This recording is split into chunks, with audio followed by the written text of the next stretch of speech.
Je m'appelle Zayn. J'ai 31 ans et je travaille comme conseiller financier à Boston, aidant les gens à éviter des erreurs coûteuses en matière d'argent. Ironique, n'est-ce pas? Parce qu'au printemps dernier, j'ai découvert mon nom sur une hypothèque de 470 000 $. Je n'ai jamais signé lors d'une vérification de crédit de routine. Quand j'ai réalisé que mes parents avaient utilisé mon identité pour la maison de rêve de ma sœur, je ne les ai pas confrontés. J'ai simplement gelé le prêt. 2 jours plus tard, leur agent immobilier m'a appelé en panique. Avant de vous dire comment toute ma famille a implosé, dites-moi d'où vous regardez. Et appuyez sur ce bouton d'abonnement si vous avez déjà eu votre confiance trahie par quelqu'un que vous aimez. En grandissant dans la banlieue du Connecticut, j'ai toujours su quelle était ma place dans la hiérarchie de ma famille. Mes parents, Robert et Patricia, n'ont jamais essayé de cacher leur préférence pour ma sœur cadette, Amanda. Ce n'était pas quelque chose dont nous parlions ouvertement, mais les preuves étaient partout si l'on y prêtait attention. Et j'y prêtais attention. Quand Amanda a eu 16 ans, elle a reçu une toute nouvelle Honda Civic. Quand j'ai eu 16 ans 2 ans plus tôt, j'ai reçu une contribution de 500 $ pour la voiture que je pouvais me permettre avec mes propres économies. Mon travail d'été de sauveteur couvrait à peine une Ford rouillée qui tombait en panne une semaine sur 2. Mais je ne me suis jamais plaint. C'était juste comme ça que les choses se passaient dans notre maison. Les matins de Noël racontaient la même histoire. La pile de cadeaux d'Amanda dominait toujours la mienne. Anniversaire. Elle recevait des fêtes avec des dizaines d'amis dans des lieux chers. Je recevais de la pizza et du gâteau à la maison avec mes 3 amis les plus proches.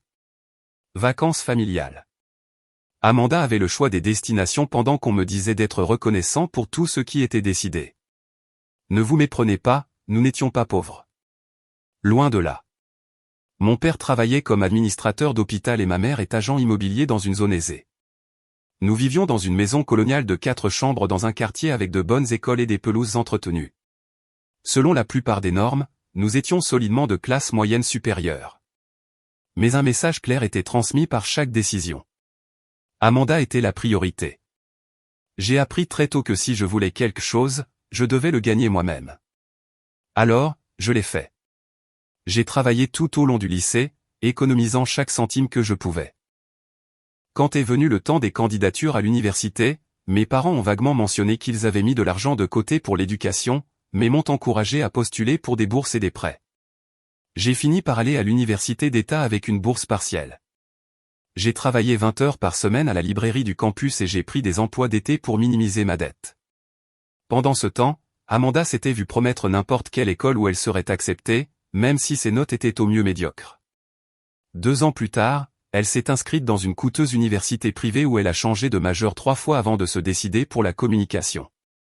Après l'université, j'ai pris une année pour travailler dans une banque, en économisant agressivement avant de postuler à la business school. Pas d'aide de mes parents là non plus.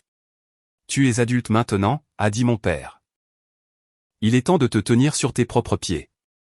J'ai contracté des prêts, vécu dans un petit appartement avec 2 colocataires et mangé des ramen plus souvent que je ne veux m'en souvenir.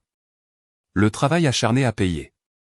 J'ai obtenu mon MBA, j'ai décroché un emploi dans une société de conseil financier à Boston et j'ai lentement bâti une solide clientèle.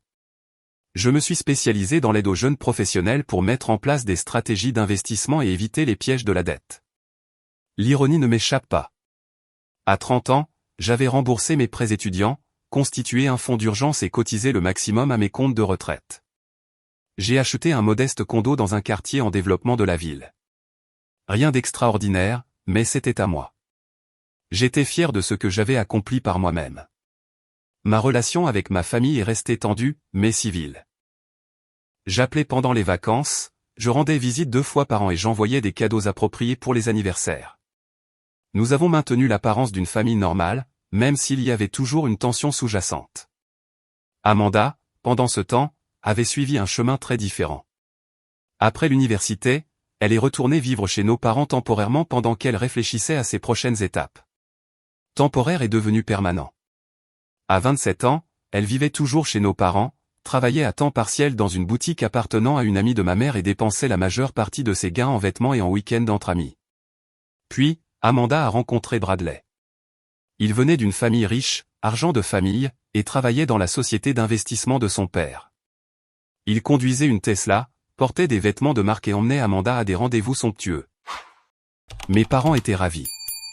Voici enfin l'homme prospère qui donnerait à Amanda la vie qu'il pensait qu'elle méritait. Après un an de fréquentation, Bradley a proposé avec une bague en diamant qui coûtait plus que ma première voiture. Le mariage était prévu pour l'été suivant. Une affaire extravagante que mes parents ont immédiatement commencé à planifier malgré leurs difficultés financières de plus en plus évidentes. Il y avait juste un problème, le logement. Bradley, malgré sa richesse apparente, a insisté pour qu'il trouve la première maison parfaite avant le mariage. Pas une maison de départ ou un appartement, mais une propriété vitrine digne de son statut. Et Amanda, encouragée par nos parents, était complètement d'accord. Nous voulons juste qu'elle soit heureuse, m'a dit ma mère lors d'un de nos appels téléphoniques. Elle mérite de commencer sa vie de mariée dans une belle maison. Ce qu'elle n'a pas dit, mais ce que je soupçonnais, c'est que les finances de mes parents n'étaient pas aussi solides qu'ils le prétendaient. Mon père avait pris sa retraite anticipée après la fusion de son hôpital avec un plus grand système de santé. L'entreprise immobilière de ma mère avait souffert lors du dernier ralentissement du marché. Il y avait des indices de problèmes, le club de golf annulé, les vieilles voitures de luxe qu'ils avaient l'habitude de remplacer tous les 3 ans, les rénovations qui ne semblaient jamais avoir lieu. Pourtant, je n'avais aucune idée à quel point les choses étaient désespérées. J'étais concentré sur ma propre vie, fier de mon indépendance financière, et particulièrement fier de mon score de crédit, 820, bâti soigneusement au fil des années de gestion financière stratégique. Ce score de crédit parfait que j'avais travaillé si dur pour atteindre deviendrait bientôt la cible d'une trahison à laquelle je ne m'attendais jamais. C'était un mardi matin en mars quand mon monde s'est effondré. Je bloque toujours le premier mardi de chaque mois pour des travaux administratifs, en examinant mes propres finances, en rattrapant les nouvelles de l'industrie et en planifiant des stratégies clients. Une partie de ma revue financière personnelle comprend la vérification de mon rapport de crédit. Pas parce que je postulais pour quoi que ce soit, mais parce qu'en tant que conseiller financier, je mets en pratique ce que je prêche. La surveillance régulière est la meilleure défense contre le vol d'identité. Ou du moins, c'est ce que je pensais. Je me suis connecté à mon service de surveillance de crédit, m'attendant à voir le même rapport immaculé que d'habitude. Au premier coup d'œil, tout semblait normal. Puis je l'ai remarqué. Un nouveau compte ouvert 3 semaines plus tôt. Une hypothèque de 470 000 $ auprès d'un prêteur que je ne reconnaissais pas. Ma première pensée a été le vol d'identité. Un criminel avait obtenu mes informations d'une manière ou d'une autre et les avait utilisées pour obtenir une hypothèque. J'ai ressenti une vague de panique suivie d'un étrange calme qui vient de la connaissance professionnelle. Je traitais ce genre de situation pour des clients occasionnellement. Je savais exactement quoi faire. J'ai appelé le prêteur, j'ai expliqué que je pensais être victime de vol d'identité et j'ai demandé des détails sur la demande. La représentante du service clientèle a été serviable mais prudente. Je peux vérifier certaines informations avec vous, Monsieur Carter, mais je vais d'abord avoir besoin que vous confirmiez votre identité. J'ai fourni ma date de naissance et les 4 derniers chiffres de mon numéro de sécurité sociale. Merci. Oui, je peux voir la demande ici. Elle a été soumise en ligne le 12 février et approuvée le 28 février. Quelle adresse est inscrite sur la demande? Ai-je demandé, en me procurant un stylo. Quand elle me l'a dit, j'ai figé. Ce n'était pas une propriété quelconque à l'autre bout du pays. C'était une adresse dans ma ville natale, à seulement 3 rues de l'endroit où vivaient mes parents. Et quelles informations de contact ont été fournies? Ma voix était stable, mais ma main tremblait pendant que j'écrivais. Nous avons un numéro de téléphone et une adresse email. Souhaitez-vous que je les partage? Quand elle les a lus à voix haute, ma suspicion s'est transformée en certitude. Le numéro de téléphone appartenait à mon père. L'adresse email était celle que ma mère utilisait pour son entreprise immobilière. J'ai remercié la représentante en disant que j'avais besoin de vérifier certains documents avant de continuer. Après avoir raccroché, je suis resté immobile, essayant de comprendre ce que cela signifiait. Mes propres parents avaient utilisé mon identité pour obtenir une hypothèque. Ils m'avaient volé d'une des manières les plus personnelles qui soient. J'ai eu besoin de voir la propriété. J'ai tapé l'adresse sur Google Maps et suis passé en vue de rue. L'image montrait un grand chantier de construction avec une maison partiellement construite, clairement une nouvelle construction dans un lotissement haut de gamme. Je me suis rappelé que ma mère avait mentionné quelque chose à propos d'une nouvelle communauté de luxe en construction près de chez eux. Des maisons à partir de 4 chiffres. Avec une inquiétude croissante, j'ai rappelé le prêteur, cette fois en me faisant passer pour quelqu'un qui examinait ma propre demande. J'appelle juste pour vérifier certains détails sur ma récente demande d'hypothèque, ai-je dit. Ma femme et moi avons regardé tellement de propriétés. Je veux m'assurer que tout est correct. Cette fois, j'en ai appris davantage. La demande avait bien été soumise avec mon numéro de sécurité sociale et mes informations d'emploi, mais la documentation justificative relevé bancaire, déclaration fiscale avait été envoyée depuis l'adresse email de mes parents. La clôture était prévue pour la semaine suivante. J'ai demandé des copies de tous les documents à envoyer à ma véritable adresse email, prétendant que j'avais besoin de tout examiner avant la clôture. 1 heure plus tard, je regardais une demande d'hypothèque avec une signature qui était censée être la mienne. Ce n'était même pas une bonne contrefaçon. Je reconnaissais l'écriture de mon père tentant d'imiter la mienne. Les pièces se sont assemblées avec une clarté nauséabonde. Mes parents avaient utilisé mon identité, mon excellent crédit que j'avais passé des années à construire, pour obtenir une hypothèque qu'ils ne pouvaient probablement pas obtenir eux-mêmes. Et compte tenu de la propriété et du montant du prêt, il devait s'agir de la maison de rêve d'Amanda et Bradley. Je me suis assis dans mon bureau, les stores baissés, fixant les documents sur mon écran. La trahison était profonde. Pas seulement le vol d'identité lui-même, mais le calcul derrière cela. Il m'avait délibérément volé, risqué mon avenir financier et ma réputation professionnelle, tout cela pour donner à ma sœur quelque chose qu'elle n'avait pas gagné. J'ai pensé à toutes ces années à travailler plusieurs emplois, à vivre avec des colocataires, à manger peu cher, à gérer soigneusement chaque carte de crédit et chaque remboursement de prêt pour bâtir mon score de crédit parfait. Tous ces sacrifices et cette discipline, juste pour que ma propre famille essaie d'en tirer parti sans ma connaissance ou mon consentement. La colère est venue par vagues, suivie de l'incrédulité, puis plus de colère. J'ai annulé mes rendez-vous clients de l'après-midi, prétextant une maladie soudaine. D'une certaine manière, ce n'était pas un mensonge. Je me sentais physiquement mal, mon estomac se nouait à la réalisation que les personnes qui étaient censées m'aimer et me protéger m'avaient plutôt exploité de l'une des pires manières possibles. Alors que je rentrais chez moi dans mon condo ce soir-là, des questions tourbillonnaient dans mon esprit. Amanda était-elle au courant de ce stratagème? Bradley était-il impliqué? Depuis combien de temps planifiait-il cela? Et surtout, qu'allais-je faire? J'ai pris le lendemain de congé. Je ne pouvais pas me concentrer sur les finances des clients lorsque les miennes avaient été si complètement violées. Au lieu de cela, j'ai consacré la journée à comprendre exactement ce qui s'était passé et quelles étaient mes options. Premièrement, j'ai recherché la fraude hypothécaire et le vol d'identité par des membres de la famille. Ce que j'ai trouvé était désolant. Ce n'était pas juste un désaccord familial ou un malentendu. C'était un crime fédéral avec des conséquences sérieuses. Mes parents pouvaient faire face à des accusations de vol d'identité, de fraude hypothécaire et de falsification de documents, des crimes passibles de peine de prison potentielle. J'ai appelé Marcus, un ami d'enfance devenu avocat pénaliste. Sans mentionner de nom, j'ai expliqué la situation. Hypothétiquement, a dit Marcus, après avoir entendu mon histoire, si les parents de quelqu'un utilisaient leur identité pour obtenir une hypothèque sans consentement, nous parlons de charges sérieuses. Le vol d'identité seul est passible de 15 ans de prison fédérale. La fraude hypothécaire ajoute encore 30 ans de peine maximale potentielle, plus des amendes jusqu'à $1 million. Cela semble extrême pour des membres de la famille, ai-je dit, me sentant soudainement protecteur malgré ma colère. La loi ne se soucie pas des liens de famille. La fraude est la fraude. Mais réalistement, les délinquants primaires avec de bons avocats pourraient obtenir des peines réduites. Pourtant, nous parlons de temps de prison potentiel, de probation et de ruine financière. Leur carrière serait terminée, surtout la licence immobilière de votre mère après une condamnation pour fraude. La gravité de la situation s'est imposée. Mes parents avaient commis des crimes graves qui pouvaient détruire leur vie. Aussi en colère que j'étais, je n'étais pas sûr de vouloir cela.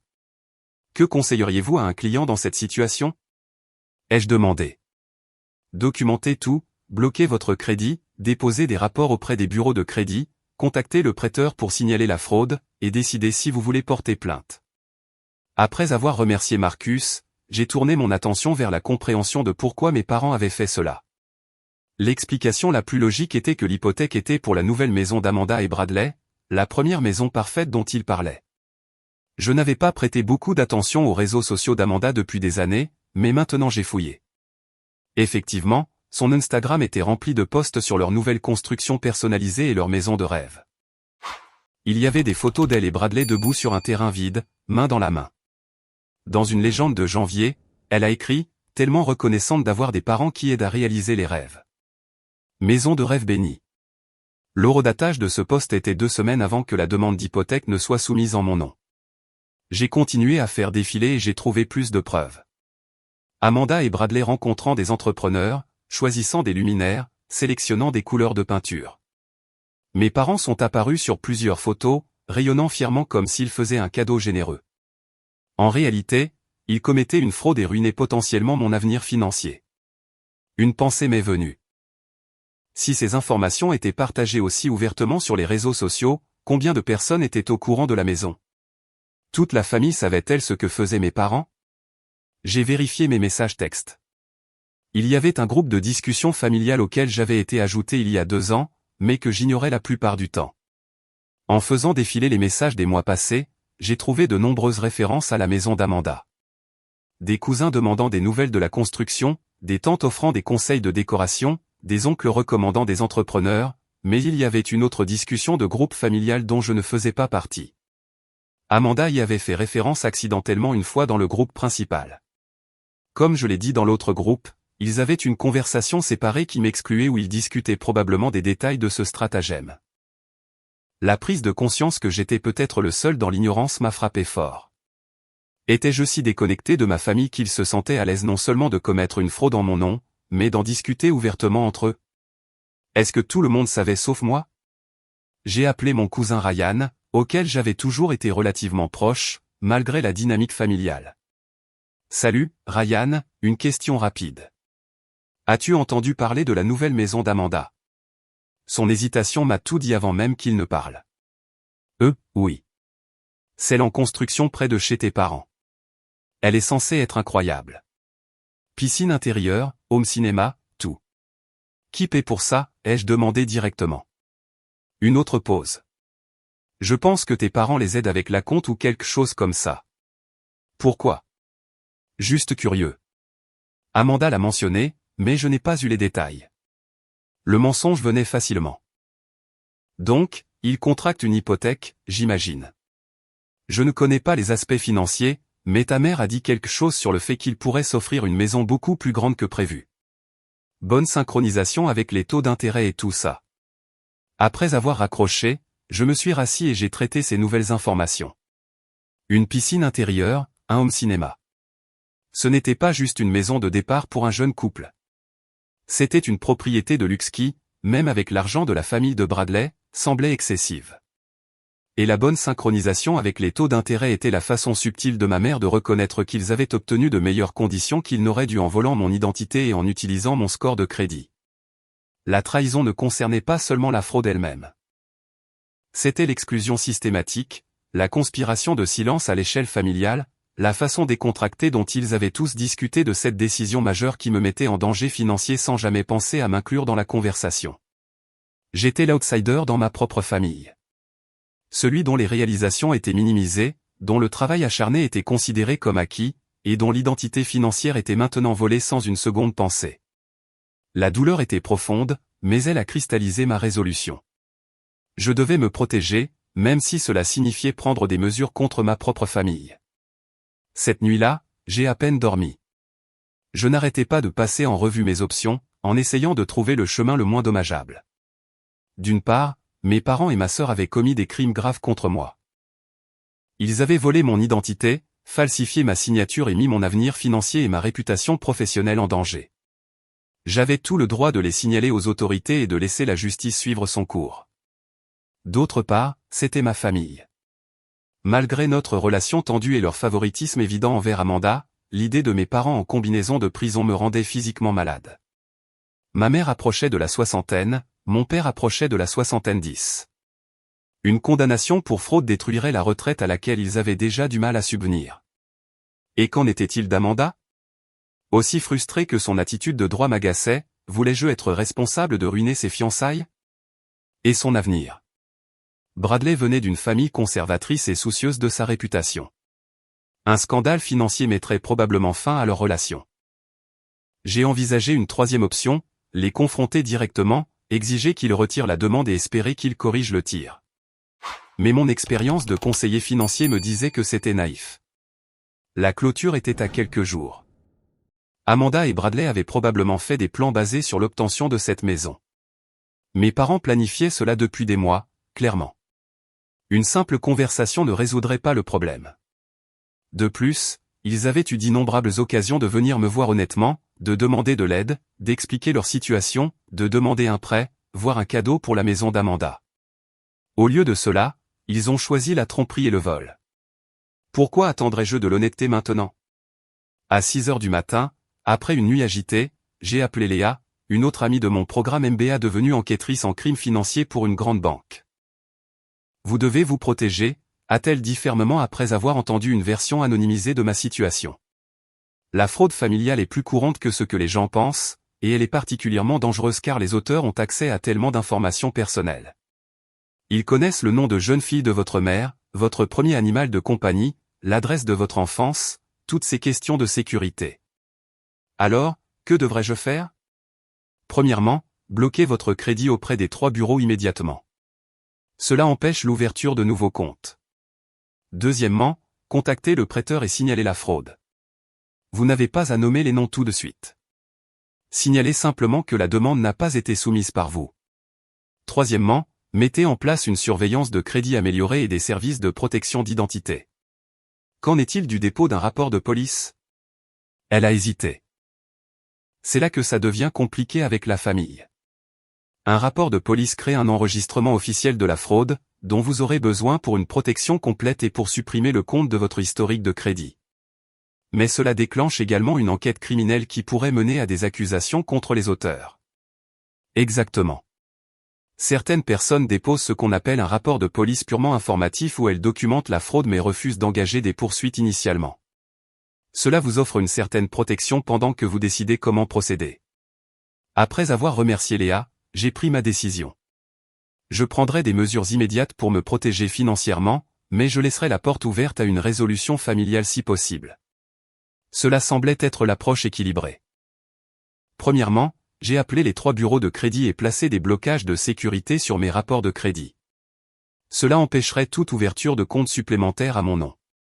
Ensuite, je me suis inscrit au service de protection d'identité le plus complet disponible avec une surveillance et des alertes en temps réel. Vint ensuite la partie la plus difficile. J'ai contacté le prêteur hypothécaire et signalé que je n'avais pas demandé ni autorisé l'hypothèque qui apparaissait à mon nom. J'ai expliqué que je pensais qu'il s'agissait de vol d'identité, mais sans nommer encore mes parents comme auteurs. Le prêteur m'a informé qu'il placerait une suspension immédiate sur la demande et lancerait une enquête. La clôture prévue pour la semaine prochaine sera reportée en attendant nos conclusions, a expliqué le représentant du service de fraude. Nous prenons ces questions très au sérieux, Monsieur Carter. Je comprends. J'aimerais fournir des documents supplémentaires pour étayer ma demande. J'ai passé les 2 heures suivantes à compiler des preuves, capture d'écran de la signature falsifiée, documents montrant que je vivais à Boston alors que la demande prétendait que j'habitais dans le Connecticut. Preuve de mon emploi réel par rapport à ce qui était indiqué sur la demande. J'ai créé une chronologie détaillée des événements et rédigé une déclaration expliquant que je n'avais autorisé personne à demander une hypothèque en mon nom. Je me suis arrêté avant d'identifier mes parents comme auteurs dans ma déclaration officielle. C'était une ligne que je n'étais pas prêt à franchir, du moins pas encore. Après avoir soumis tout au prêteur, j'ai contacté un avocat spécialisé en immobilier pour comprendre mes options et ma responsabilité potentielle. La consultation était coûteuse, mais elle en valait la peine pour la tranquillité d'esprit.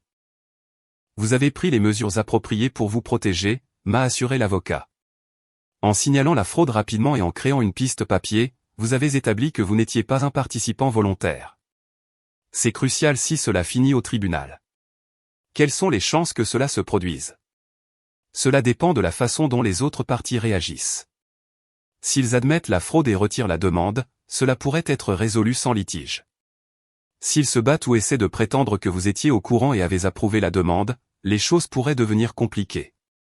J'ai quitté le bureau de l'avocat avec une compréhension claire de ma position et un accord de mandat au cas où les choses s'envenimeraient. Sur le chemin du retour, je me suis arrêté dans un poste de police locale et j'ai déposé un rapport de police purement informatif documentant le vol d'identité sans nommer de suspect ni porter plainte. cette nuit-là, je me suis assis dans mon salon sombre, un verre de whisky à la main, contemplant la tempête qui allait frapper ma famille. Mon téléphone était resté étrangement silencieux toute la journée. Le prêteur n'avait pas encore contacté mes parents à propos du rapport de fraude, mais cela allait bientôt arriver. Et ensuite? Mes parents appelleraient-ils pour s'excuser, pour supplier pardon, pour me menacer? Amanda lancerait-elle une de ces manipulations émotionnelles dramatiques?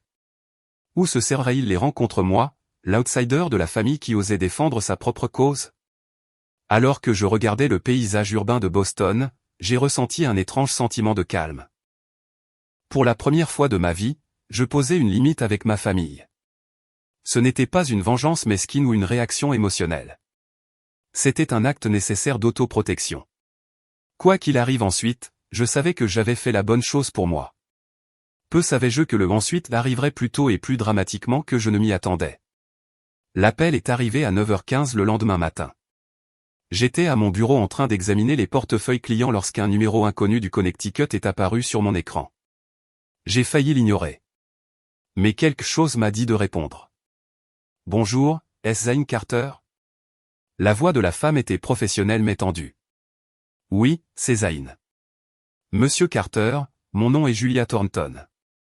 Je suis l'agent immobilier qui gère la vente de la propriété située au Lakeside Drive à Westport, Connecticut. J'appelle car il semble y avoir un problème avec le financement hypothécaire. » Mon cœur s'est emballé, mais j'ai gardé ma voix stable. Quel genre de problème? Eh bien, le prêteur m'a contacté ce matin pour me dire qu'une alerte de fraude a été émise sur la demande. La clôture prévue pour vendredi a été reportée indéfiniment. J'essaie de comprendre ce qui se passe car nous avons des acheteurs qui sont censés emménager la semaine prochaine. Acheteurs, pas demandeurs ou emprunteurs. Elle parlait d'Amanda et Bradley comme s'ils avaient déjà acheté la maison. Je vois, ai-je dit sans m'engager. Et vous m'appelez parce que... Parce que la demande d'hypothèque est à votre nom, Monsieur Carter. Le prêteur a suggéré que je vous parle directement. C'était intéressant. Le prêteur ne lui avait pas parlé de mon rapport de fraude spécifiquement, juste qu'il y avait un problème. Elle ne savait pas que j'étais celui qui avait gelé le processus. Mademoiselle Thornton, je crains qu'il y ait eu un malentendu. Je n'ai jamais demandé d'hypothèque sur cette propriété.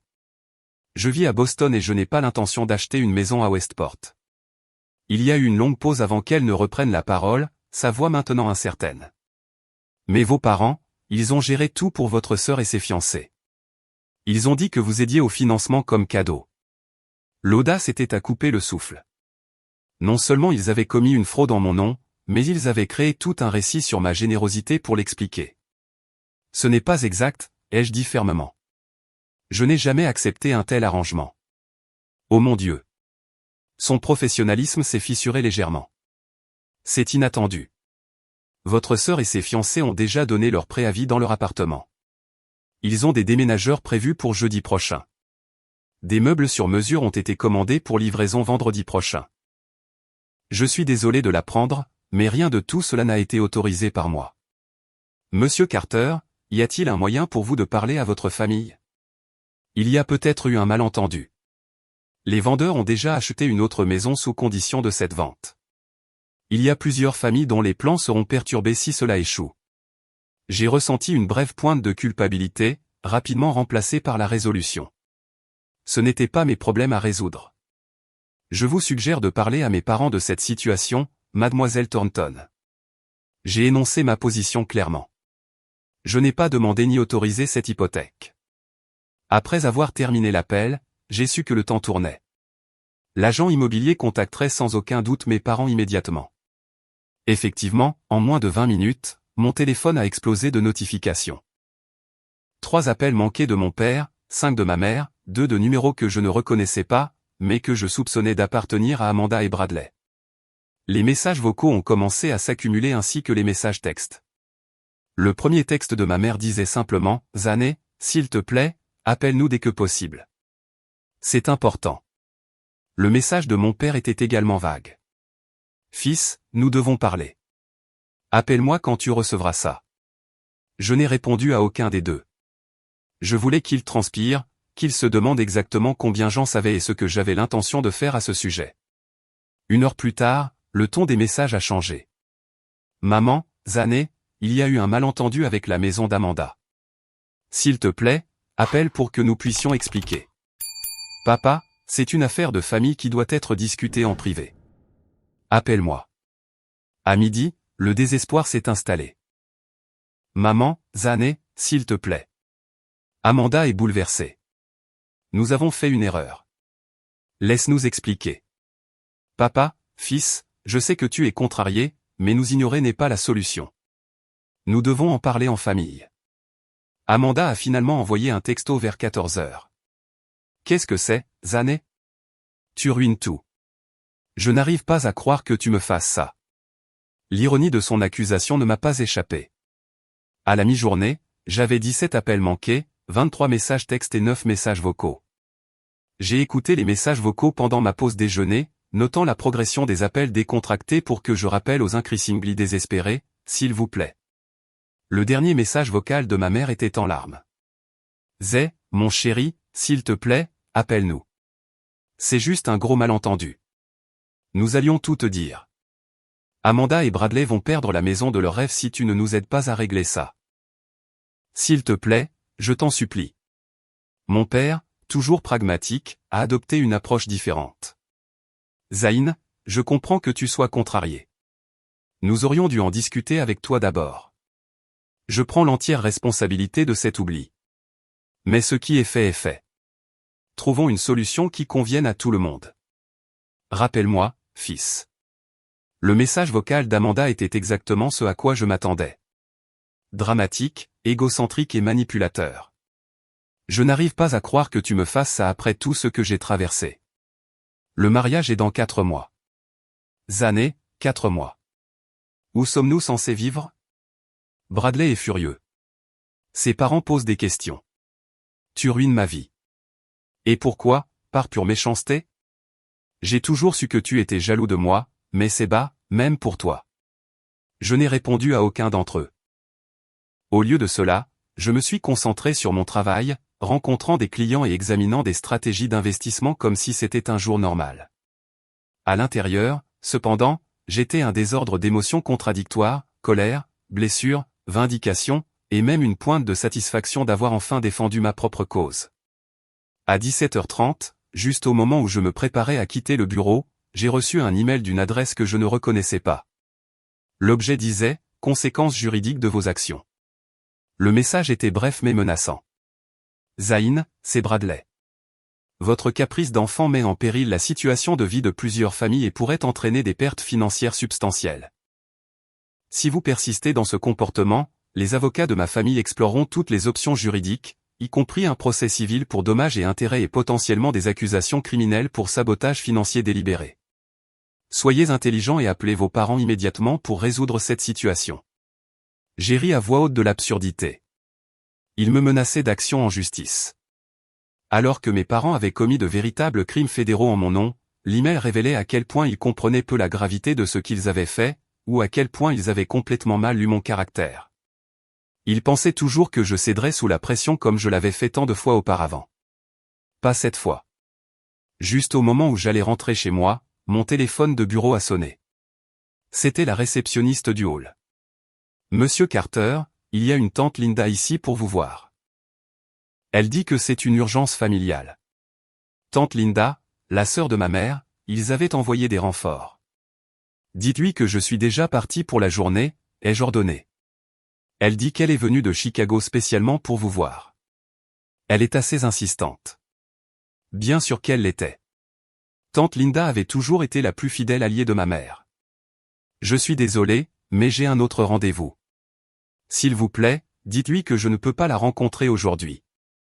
Alors que je rassemblais mes affaires, mon téléphone portable a sonné avec le numéro de tante Linda. J'ai refusé l'appel et pris la sortie arrière du bâtiment pour éviter une confrontation potentielle dans le hall. Sur le chemin du retour, la réalité de la situation m'a frappé de plein fouet. Il ne s'agissait pas seulement de mes parents et de ma sœur. Toute la famille élargie était impliquée, formant un front uni contre moi. Ils étaient au courant de l'hypothèque frauduleuse depuis le début.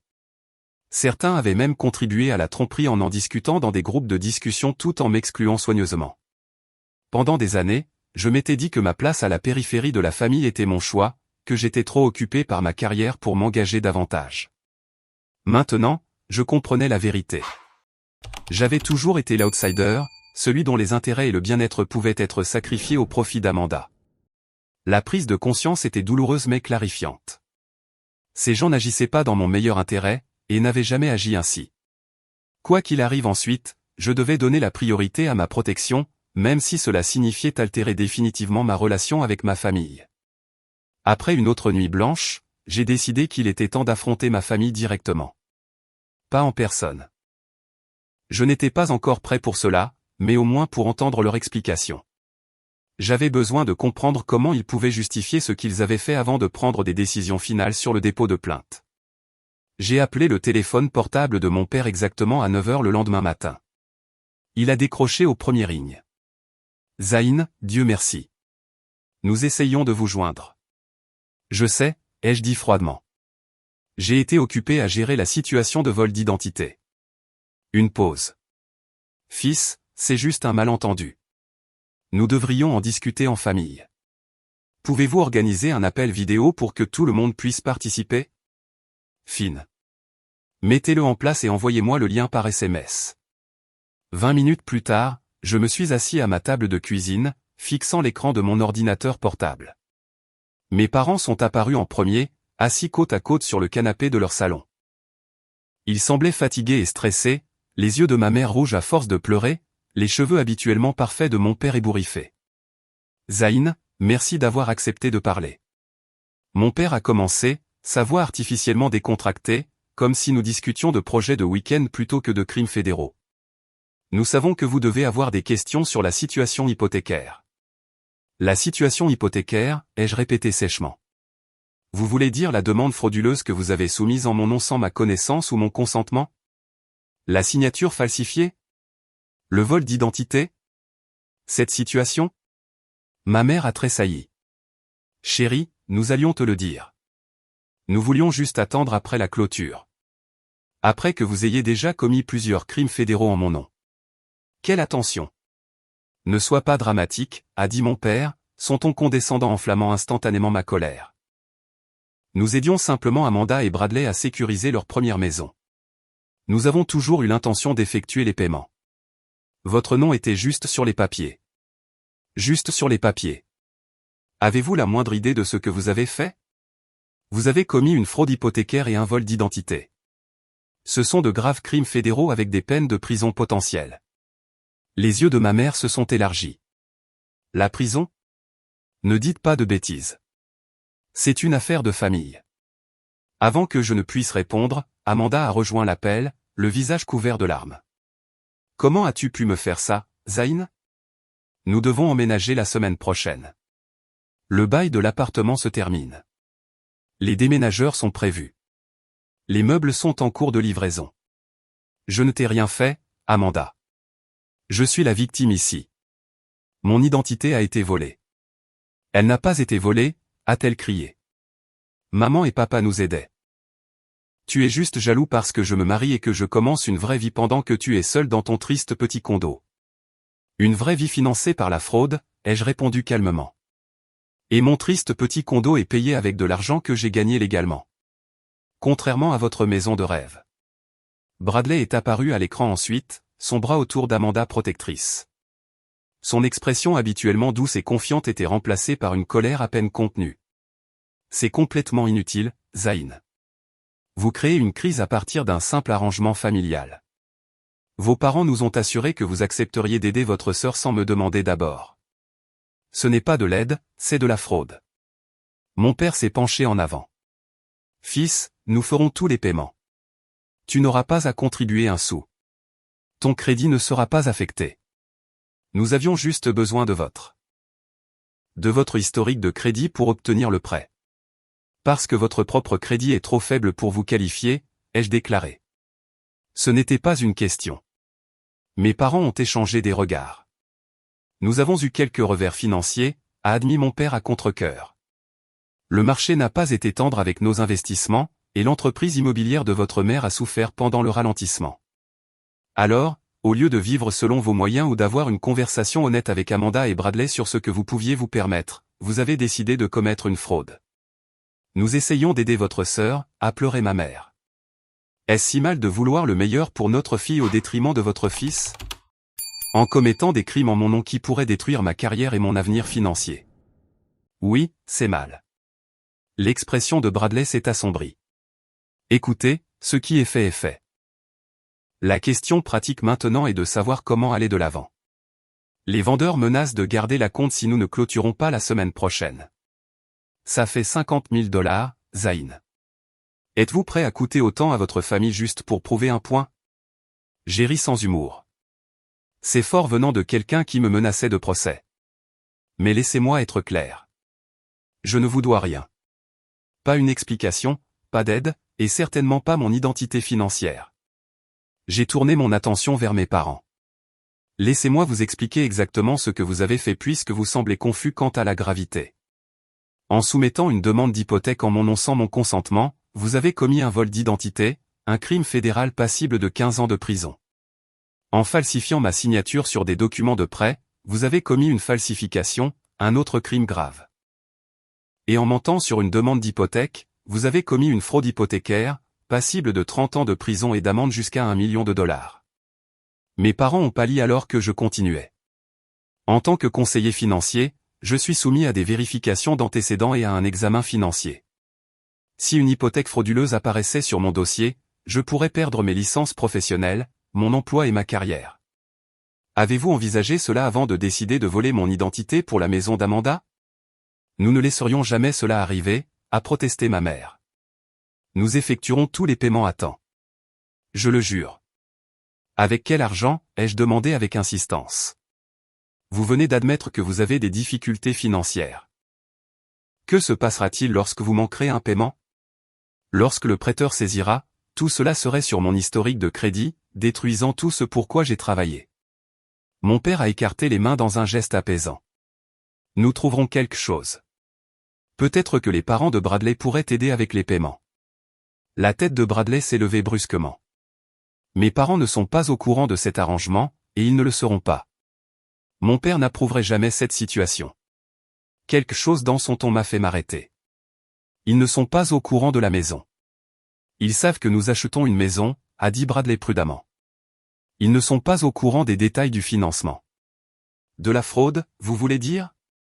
Je l'ai regardé à travers l'écran. Est-ce que quelqu'un dans votre famille sait que cette hypothèque est obtenue frauduleusement? Le silence de Bradley était une réponse suffisante. Je ne pense pas, car les gens normaux ne commettent pas de crimes pour acheter des maisons qu'ils ne peuvent pas se permettre. Amanda a éclaté en sanglots à nouveau. Tu ruines tout. Le mariage est dans 4 mois. Où sommes-nous censés vivre? Les parents de Bradley s'attendent à ce que nous ayons la maison prête pour le dîner de répétition. Ce n'est pas mon problème, ai-je dit fermement. Vous tous avez créé la situation. Vous pouvez en assumer les conséquences. Que veux-tu, Zayn, a demandé mon père, la voix tendue par la frustration. De l'argent. C'est ça? Parce que si c'est une sorte de ressentiment tardif concernant le financement de l'université ou les attentes d'héritage, nous pouvons en discuter séparément. Sa suggestion que mon objection au vol d'identité était réellement une question d'argent était la goutte d'eau qui faisait déborder le vase. Ce que je veux, c'est que vous admettiez au prêteur que vous avez soumis une demande frauduleuse. Je veux que vous disiez la vérité, que vous retiriez la demande et que vous assumiez la responsabilité de vos actions. Sinon, je porterai plainte pour vol d'identité et fraude. Le choc sur leur visage aurait été comique dans d'autres circonstances. Tu ne le ferais pas, a murmuré ma mère. Nous sommes ta famille. La famille ne se vole pas mutuellement, ai-je répondu. La famille ne nous met pas en danger de ruine financière. Vous avez fait votre choix lorsque vous avez décidé d'utiliser mes informations sans mon consentement. Maintenant, je fais le mien. Cela va nous détruire, a dit mon père d'une voix rauque. Ma réputation dans la communauté, la licence immobilière de votre mère, tout ce que nous avons construit. Vous auriez dû y penser avant de commettre plusieurs crimes. Amanda sanglotait de façon incontrôlable maintenant. Et mon mariage, mon avenir? Comment pouvez-vous être si cruel? Bradley, pendant ce temps, était devenu très silencieux, son expression calculatrice alors qu'il regardait entre Amanda et ses parents. Je dois discuter de cette situation avec mes parents, a-t-il dit finalement. Cela a des implications financières dont je n'étais pas pleinement conscient. L'implication était claire. Bradley reconsidérait la relation maintenant qu'il comprenait la véritable situation financière de ses futurs beaux-parents. Vous avez 24 heures, ai-je dit à mes parents. Soit vous contactez le prêteur et admettez ce que vous avez fait, soit je déposerai une plainte formelle vous nommant comme auteur de vol d'identité et de fraude. Votre choix. Sans attendre de réponse, j'ai mis fin à l'appel et fermé mon ordinateur portable. Mes mains tremblaient, mais mon esprit était clair. Pour la première fois de ma vie, j'avais tenu tête à ma famille et fixé une limite ferme. Quoi qu'il arrive ensuite, cela dépendait d'eux. Le lendemain, j'ai reçu un appel du service de fraude du prêteur. Mes parents les avaient contactés, admis avoir soumis la demande sans ma connaissance ou mon consentement, et retiré la demande d'hypothèque.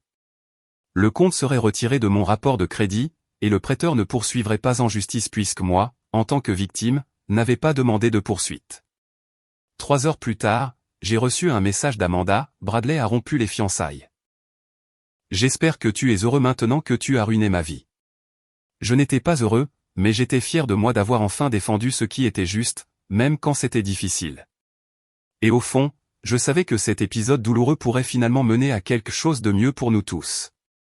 6 mois se sont écoulés sans contact de ma famille, pas d'appel pour mon anniversaire, pas d'invitation au dîner de Thanksgiving, juste le silence. C'était douloureux, mais aussi paisible.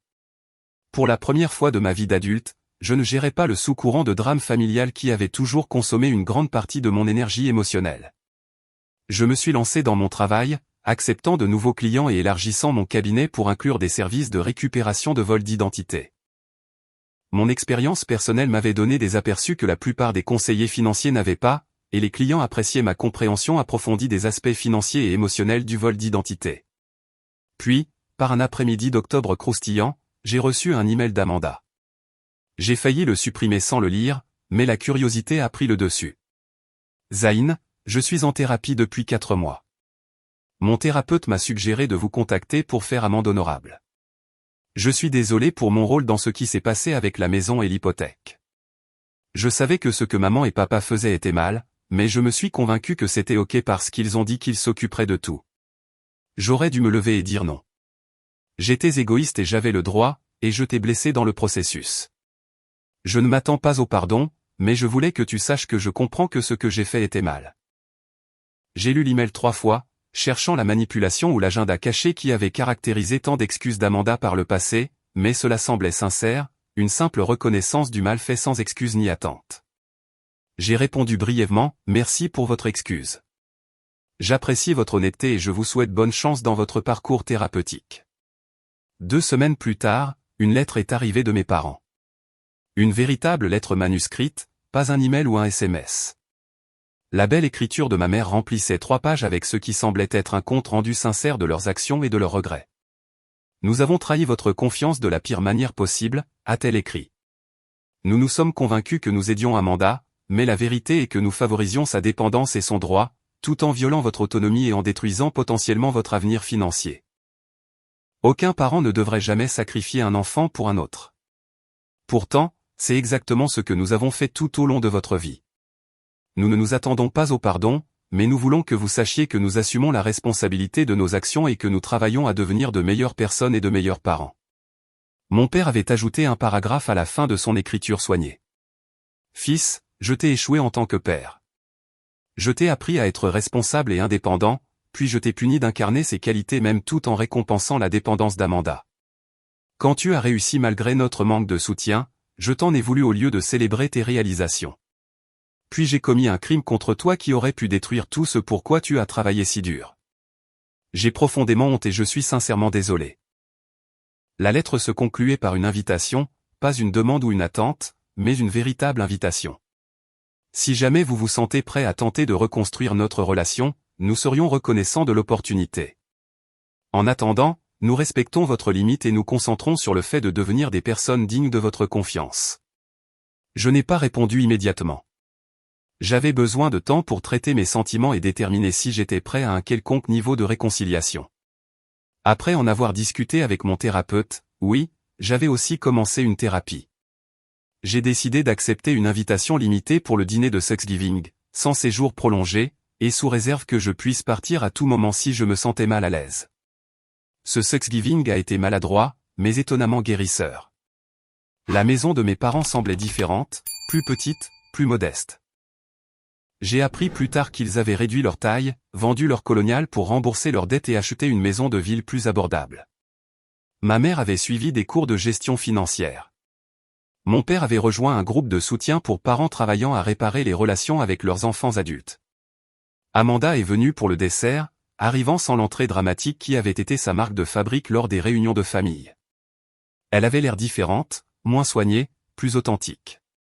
Elle avait emménagé dans un petit appartement et avait pris un emploi à temps plein dans une organisation à but non lucratif, son premier vrai poste adulte avec des responsabilités et une obligation de rendre compte.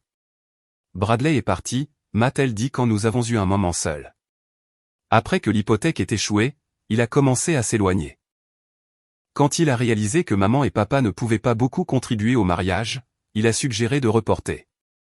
Puis reporter est devenu annulation, et annulation est devenu une pause. La dernière fois que j'ai entendu parler de lui, il sortait avec la fille d'un banquier. Je suis désolé, ai-je dit, et je le pensais sincèrement. Quelles que soient ses fautes, Amanda avait sincèrement aimé Bradley. Elle a haussé les épaules. Ne le sois pas. Il aimait l'idée de moi, la jolie fille insouciante avec une famille apparemment prospère. Il ne voulait pas de moi, la vraie, avec de vrais problèmes et responsabilités. Je suis en fait bien seul pour la première fois de ma vie. C'est effrayant, mais c'est bien. Au cours des mois suivants, notre famille a entamé une reconstruction prudente. Nous avons établi des limites claires. Nous avons eu des conversations honnêtes sur le passé. Mes parents ont suivi une thérapie familiale, à la fois avec moi et sans moi. Ils n'ont fait aucune grande promesse, juste de petits efforts constants pour rétablir la confiance, une interaction à la fois. Mon père m'a demandé de l'aide pour examiner son plan de retraite, une humble reconnaissance de mon expertise qui aurait été impensable un an plus tôt. Ma mère m'a consulté avant de prendre des décisions d'investissement, admettant ouvertement ses erreurs financières passées. Amanda et moi avons développé une relation d'égo pour la première fois. Elle s'est renseignée sur mon travail avec un intérêt sincère. Je l'ai soutenue dans ses efforts pour construire une vie indépendante. Nous avons découvert des intérêts communs qui avaient été obscurcis par des années de favoritisme parental et de compétition. Pour mon 32e anniversaire, au lieu de la carte cadeau obligatoire qu'ils envoyaient habituellement, mes parents m'ont donné quelque chose de précieux, un dossier contenant la documentation de toutes les mesures qu'ils avaient prises pour assurer ma sécurité financière et la protection de mon identité. Ils avaient installé des mesures de sécurité avancées sur leurs ordinateurs et téléphones, créé des mots de passe uniques pour tous les comptes, inscrit des services de surveillance d'identité et suivi des cours sur la cybersécurité et la prévention de la fraude. Nous ne pouvons pas annuler la rupture de confiance, a dit mon père alors que j'examinais les documents. Mais nous pouvons vous montrer par des actions que nous nous engageons à protéger plutôt qu'à mettre en danger votre avenir financier. Sur le plan professionnel, ma spécialité dans la récupération de vols d'identité était devenue une partie importante de ma pratique.